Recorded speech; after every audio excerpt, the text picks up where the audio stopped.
Ô bro, cá estou. Tu pediste, tu escolheste entre três canais, o Ant, o Rafael Ferpa e o Imaginago. Entre o Rafael Ferpa e o Imaginago, ambos estavam empatados, pois mais alguém escolheu o Imaginago, então vamos reagir ao último vídeo dele, ok? Então, time to play the vídeo. Solta o vídeo aí. Quem conhece minimamente esse canal nem precisa estar inscrito aqui para saber que eu sou completamente apaixonado pelos vilões clássicos, não apenas da Disney, mas também de outras animações no geral. E outro dia eu comentei aqui que o grande problema de algumas animações que às vezes fracassam de bilheteria ou então não são realmente tão boas de hoje em dia é que elas não têm o grande vilão, sabe? Um vilão clássico. E quando usa essa palavra clássico, as pessoas simplesmente responderam de maneira até surpreendente para inscritos aqui do canal. Mas imagina, esses vilões aí que você gosta, eles são clichês, eles são fantasiosos, eles não são realistas. Agora o que funciona são vilões complexos e reais. Tá me chamando de otário? Claro que as pessoas não falaram, exatamente essa frase, mas o sentido em geral era esse. Era que eu tava querendo vilões que já não funcionam mais e as pessoas estão querendo vilões que não são vilões. Na verdade, não tem vilões. O que você chama de vilões não são vilões, são pessoas aleatórias. Tipo, a mãe da Mei Li, né, que é uma vilã, entre aspas, né, mas ela é uma personagem diferenciada, né, ela tá mais pra antagonista do que tudo, né. Ou então a abuela lá da Mirabel, que não é simplesmente má por ser má, ela é uma pessoa de verdade com complexidade. Mas se eu disser pra você que os vilões clássicos, eles também eram complexos e também eram realistas, a maioria deles. Roda a vinheta aí e eu peço pra você primeiro pra assistir esse vídeo até o final antes de comentar, porque você vai ter um embasamento maior pra poder comentar aí, contra-argumentar, me chamar de burro e tudo que vocês gostam de fazer, tá bom? Roda a vinheta aí.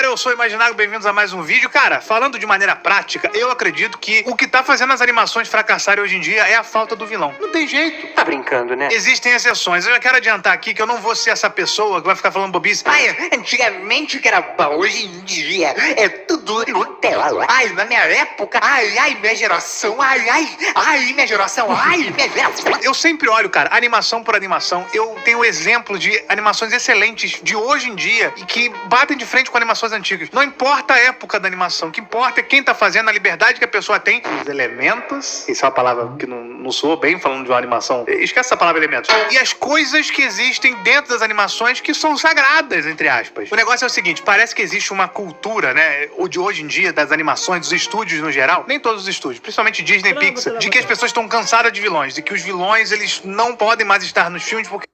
É assim, pessoal, eu vou deixar mais tarde mais 3 temas para tu escolheres no primeiro comentário, ok?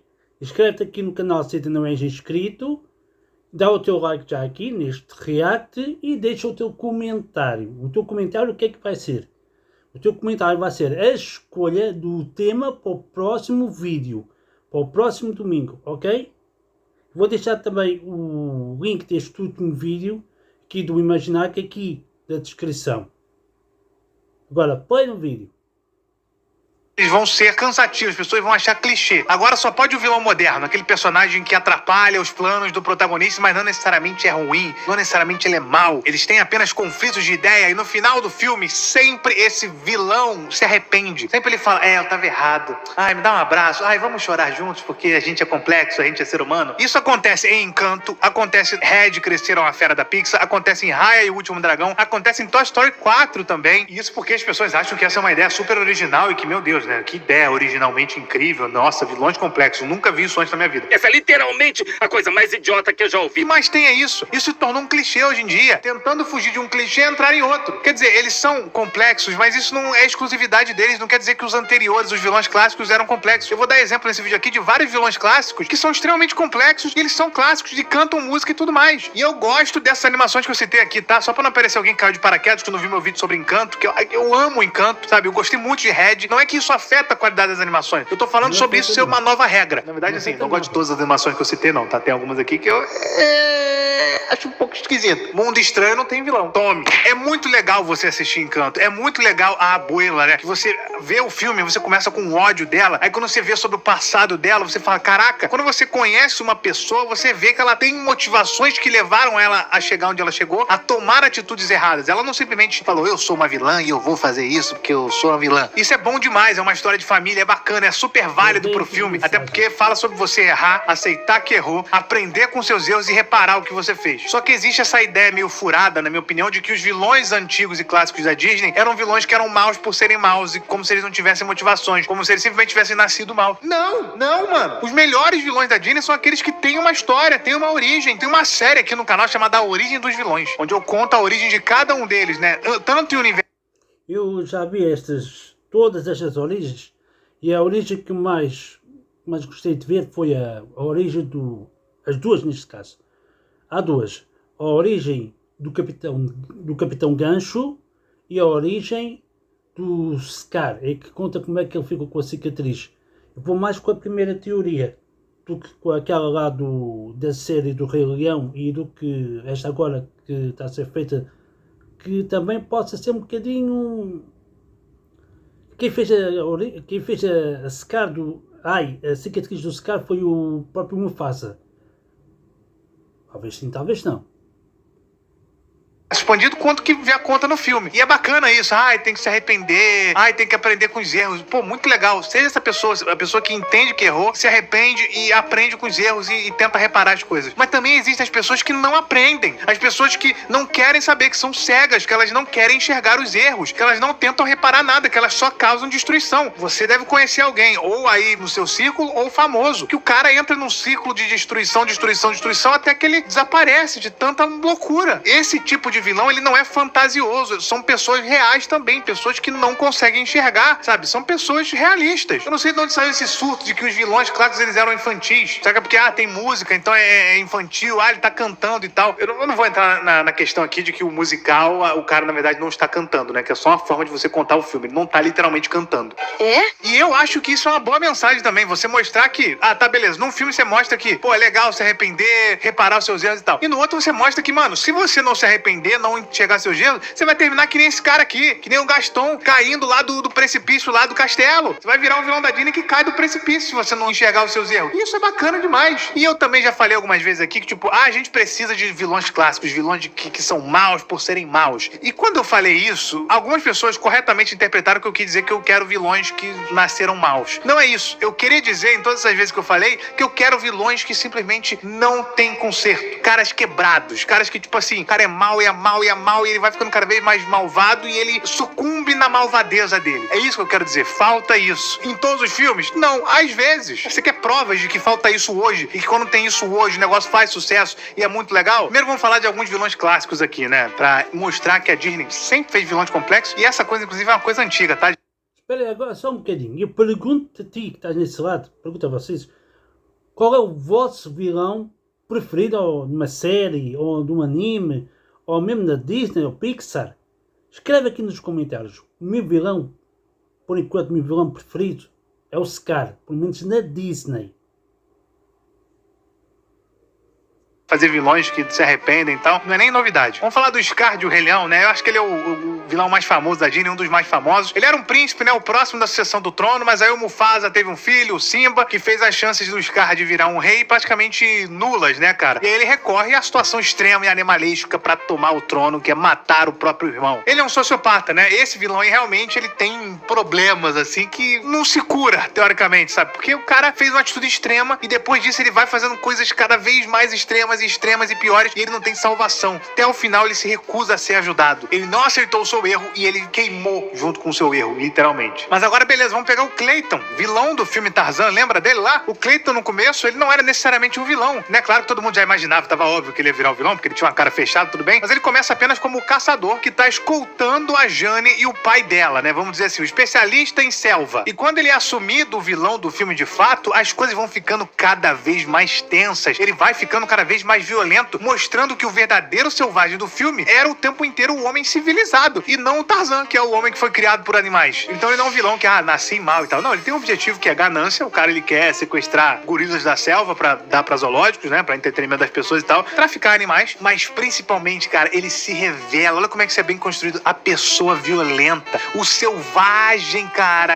A falar acerca do assunto aqui do Clayton, é assustador como a Disney aqui revela a verdade acerca do ser humano. Nós, por exemplo, se o animal caça, mata para se alimentar, nós matamos por prazer. Estou a ver a assustadora realidade é essa. Nós até matamos uns aos outros sem motivo nenhum.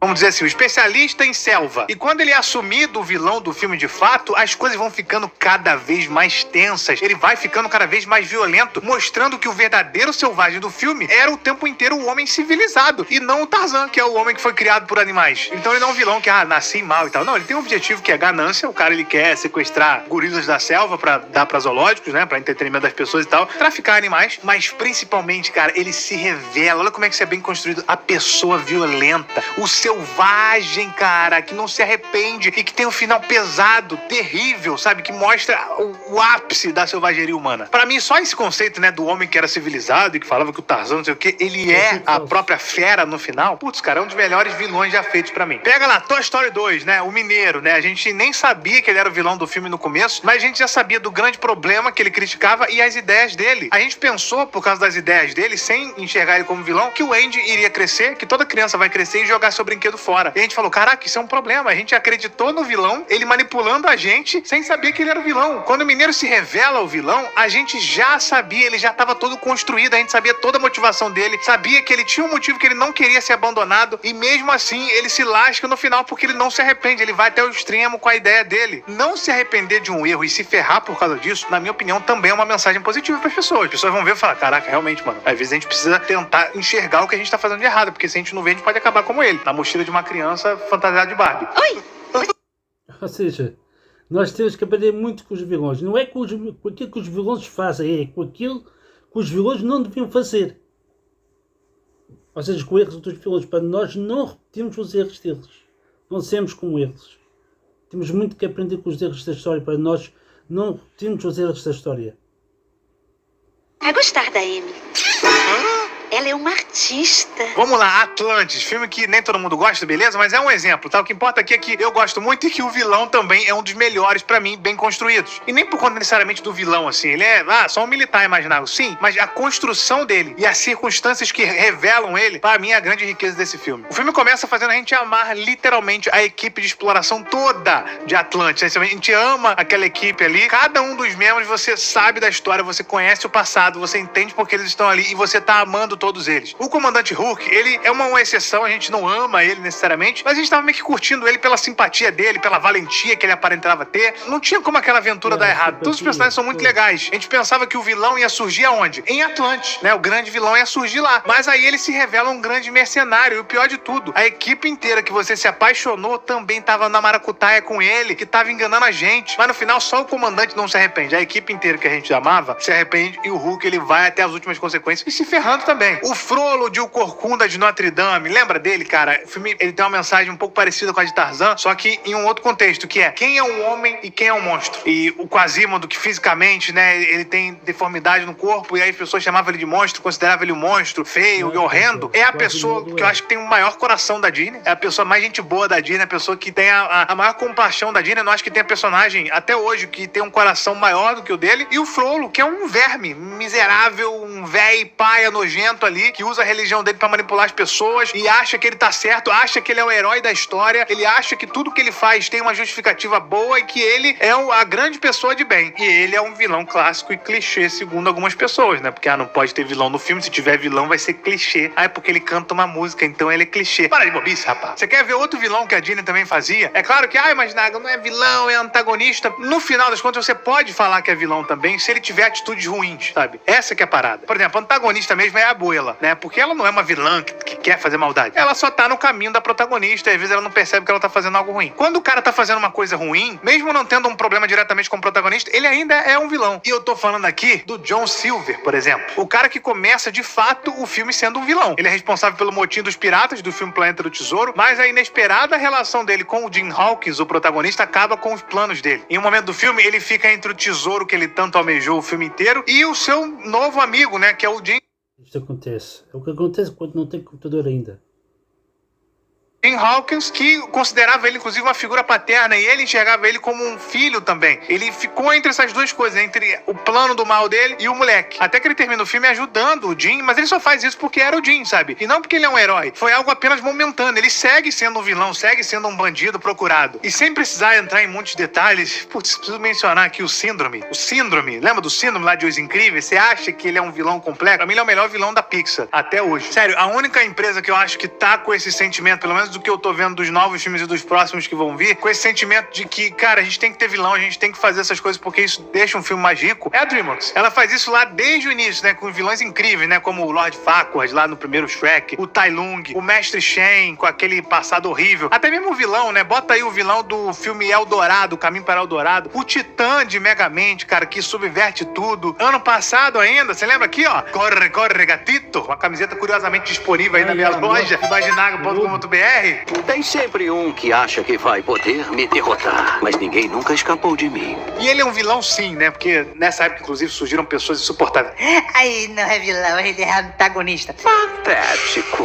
Ele pode ser um antagonista também, mas ele também é um vilão. Ele é os dois ao mesmo tempo. Porque ele não é uma pessoa que tá só fazendo o trabalho dele, não. Que é santo. Ah, ele só tá no caminho do protagonista. Ele só tá fazendo o que ele tem que fazer. Porque ele é a morte, ele tem que ceifar o gato. Não, ele vai atrás do gato por puro prazer. E ele faz joguinhos mentais com o gato. Ele tortura o gato de botas, de propósito. O trabalho dele é lá, fala, ó, tá na sua hora, vem comigo. Só que ele falou, eu faço isso porque eu gosto, eu tenho prazer em assustar você. Ele é o vilão. Não é porque ele não for, ele não é uma coisa que precisa ser derrotada, não é porque ele tem um motivo pra estar ali que ele não deixa de ser o vilão. Ele é o antagonista, mas ele também é um vilão. Tem horas que essas duas coisas é uma coisa só. E tanto que no final ele desistiu porque não tinha mais graça. Quer dizer, se era o trabalho dele, por que ele não foi até o final? Não, porque ele tava ali pra ensinar uma lição, mas de um jeito perverso, o que deixa ele também na figura de um vilão. E isso é incrível, tá? Essa complexidade do lobo é incrível. Tá aí, um vilão absurdo, um vilão incrível num filme, nada clichê, magnífico, super popular, e o filme, seja sincero comigo, se fosse só o João Trombeta, Gato de Bota 2 ia ser o sucesso que foi. Tá de brincadeira, pô. O vilão é sempre mais legal que o protagonista quando ele é bem construído. Ele tem toda a razão. E, cara, não vou ficar aqui mencionando todos os vilões possíveis que a Disney já fez e que são complexos. Só vou falar mais um. Você lembra do Dr. Facilier, vilão lá de A Princesa e o Sapo, né? Que ele nem sequer sabia da existência da protagonista. Ele só conheceu a Tiana no final do filme e aí ele tretou com ela. O negócio dele nem era ela. Ele só tava querendo pagar uma dívida e essa dívida foi escalonando, ficando cada vez maior. O cara era só um cara que tava devendo pros agiotas do outro lado.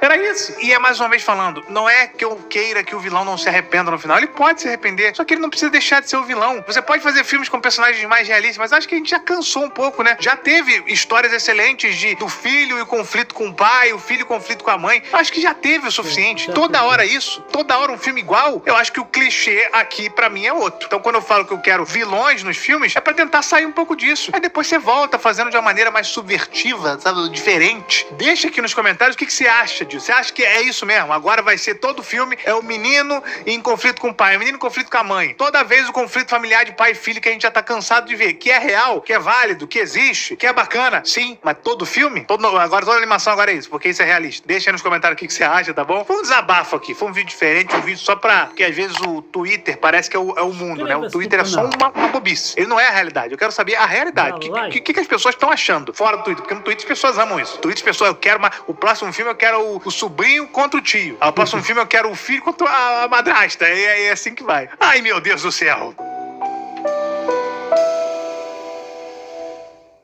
Acabou. Quem conhece... E é assim, pessoal. O react está feito hoje.